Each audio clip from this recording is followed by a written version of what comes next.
Why we believe orcs were inspired by Turks. Hello, this is your host, Alien. Welcome to my fantastic podcast. The word Turk was first used as Türük. It appears in inscription as Türk here. According to Arminius Vambri, the word Turk is derived from the verb türemek, which means to be created. In fact, according to him, the word Turk means creature. While making such definitions, consider the era that person was working in. Additionally, since the resources that J.R.R. Tolkien used might have been Western, it's a natural result that he might have been influenced by them. At this point, I would like to draw your attention to the similarity between the word Türk and the name of the Orcs in black speech, Uruk. Don't misunderstand. I won't discuss the accuracy of the meaning of the word Turk here. As a Turk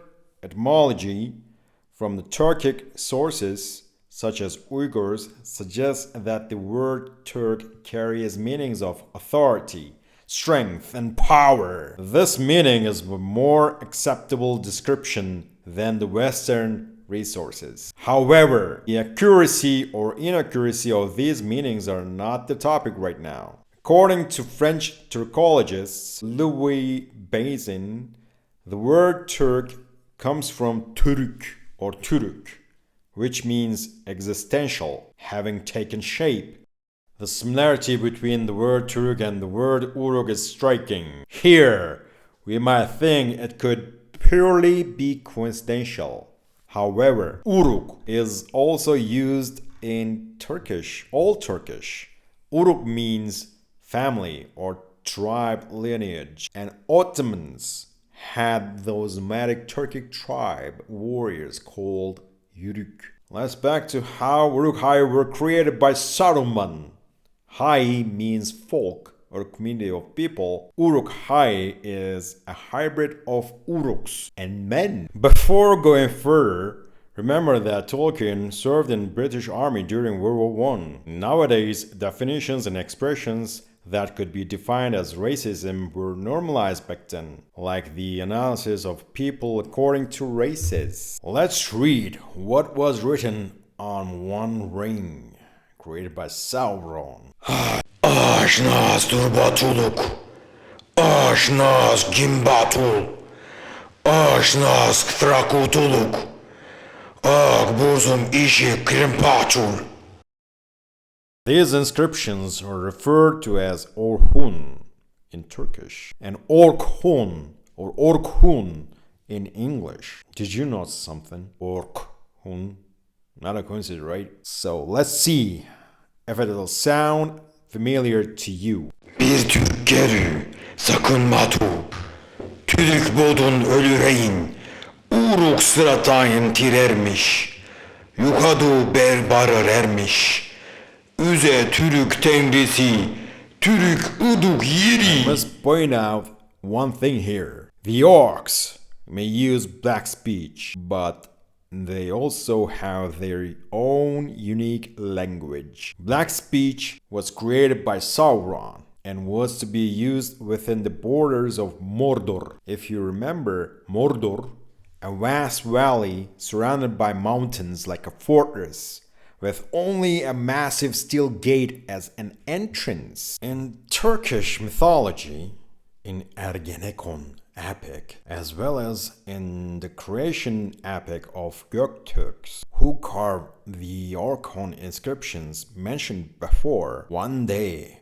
Turks lost their homeland due to a raid and settled in a valley surrounded by mountains that were impossible to enter or exit. And over the time, they lost the only exit. Many years later, one day, they decided to leave this valley under the leadership of a grey wolf. They came to the top of a mountain rich in iron ore, and upon the advice of a Turkish blacksmith, they melted the iron from that mountain with fire and bellows, and led by the Grey Wolf, they exited the valley. So, there's a great similarity between the Orcs being driven out into Mordor and later attacking Gondor through the Iron Gate. Although Black speech is an incomplete language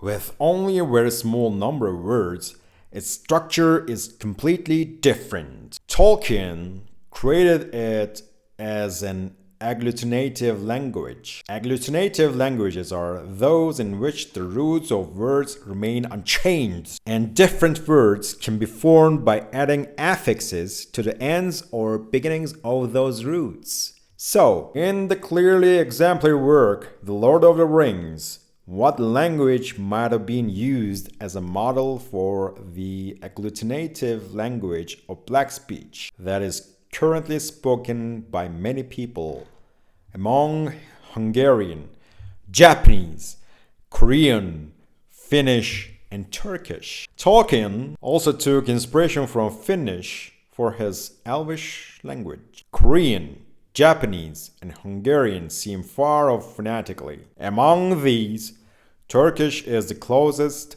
to Black speech in terms of word and phonetic similarity. Let's examine the limited number of Black speech words. Of course, the meaning of words are not the same, but they have similarities phonetically. Some words increase their similarities to Turkish even more when they take suffixes, like nazg. There's another word is based on Elvish, horde. It's also the term horde that exists in English as the name given to the Orc warrior army. Horde in the West refers more to nomadic and barbarian warrior communities than to a civilized army. Therefore, Orc army might also be associated with the term horde. However, horde comes from the word ordu, which was first given by Turks to the first organized group of warriors in history, army. Yet, when you hear the word horde in the West, you might imagine nomadic tribes on horseback traversing long distances causing destruction and plunder. These groups are generally made up of the alliances of Turkish and Mongolian nomadic tribes. Inspired by these horse riders, there is another familiar writer who features them in his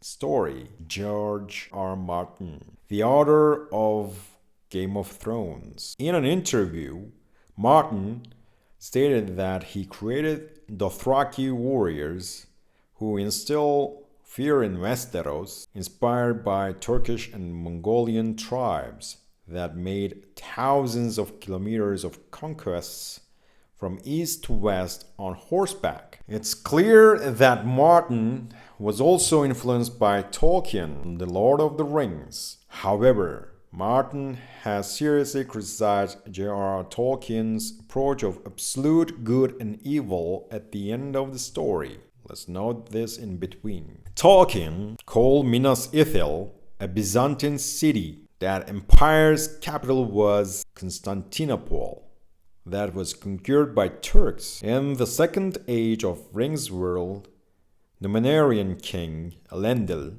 came to Middle-earth and found two kingdoms, Arnor in the north and Gondor in the south, like West and East Roman Empire. East, later called wrongfully Byzantium by historians. Arnor collapsed like West Roman Empire, and only Gondor left weakened like the East. Constantinople was the capital of East Roman Empire, Byzantium. One of its symbols was the moon, similar to the moon tower of Minas Ithil, conquered by Sauron. After Minas Ithil was conquered, its name became Minas Morgul, and Constantinople became Istanbul. Moreover, the siege of Helm's Deep bears similarities to the Ottoman Empire's siege of Vienna. In fact, at the last moment, when hope was lost, just as the riders of Rohan came to the rescue,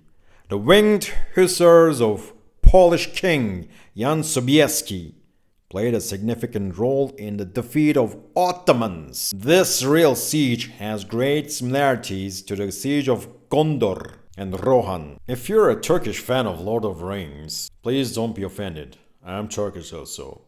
These claims were just conspiracy. Even if Tolkien did use those allegories, it doesn't mean anything. And still, he created a great fantasy story of all times. All races in his stories have flaws. There's no absolute definition of evil and good. Please enjoy the story without judgment.